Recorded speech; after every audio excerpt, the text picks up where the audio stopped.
बहुजनांना न्याय व हक्क मिळवून देण्यासाठी सामाजिक एक लढा बहुजन माझा। पालघर जिल्ह्यातील वसई तालुक्यातील सातिवली येथे रिपब्लिकन कामगार सेना व बहुजन असंघटित कामगार संघटनेच्या नवीन कार्यालयाचे उत्साहपूर्ण व दमदार वातावरणात उद्घाटन संपन्न झाले। या भव्य उद्घाटन सोहळ्यास रिपब्लिकन सेनेचे सरसेनानी आनंदराज आंबेडकर, युवक नेते अमन आंबेडकर तसेच प्रदेश अध्यक्ष डॉक्टर शंकरदादा माने यांची प्रमुख उपस्थिती लाभली। कार्यक्रमाला मोठ्या संख्येने कामगार, महिला, युवक आणि स्थानिक नागरिक उपस्थित होते।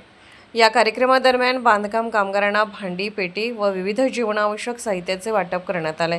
शेकडो कामगारांना साहित्य वितरण करण्यात आल्यामुळे कामगारांमध्ये आनंदाचे आणि समाधानाचे वातावरण निर्माण झाले।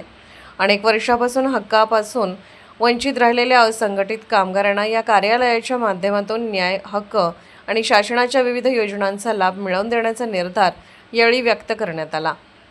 यावेळी मार्गदर्शन करताना मान्यवरांनी सांगितले की असंघटित कामगारांना सामाजिक सुरक्षा, बांधकाम कामगार नोंदणी, पेन्शन योजना, आरोग्य सुविधा, शैक्षणिक शिष्यवृत्ती, विमा योजना, महिलांसाठी विशेष योजना, कामगारांच्या मुलांच्या शिक्षणासाठी मदत, अपघात भरपाई, घरकुल योजना तसेच विविध शासकीय कल्याणकारी योजनांचा लाभ मिळवून देण्यासाठी हे कार्यालय सतत कार्यरत राहणार आहे।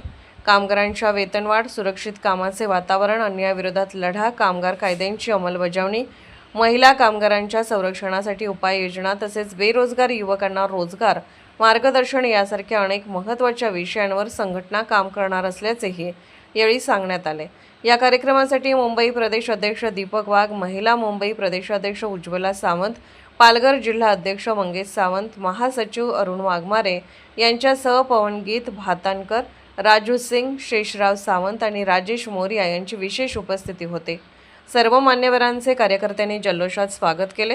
कार्यक्रमाच्या शेवटी उपस्थित कामगारांनी संघटनेच्या कार्यावर विश्वास व्यक्त करत कामगारांच्या न्याय हक्कासाठी ही संघटना भक्कमपणे उभी राहील असा विश्वास व्यक्त केला।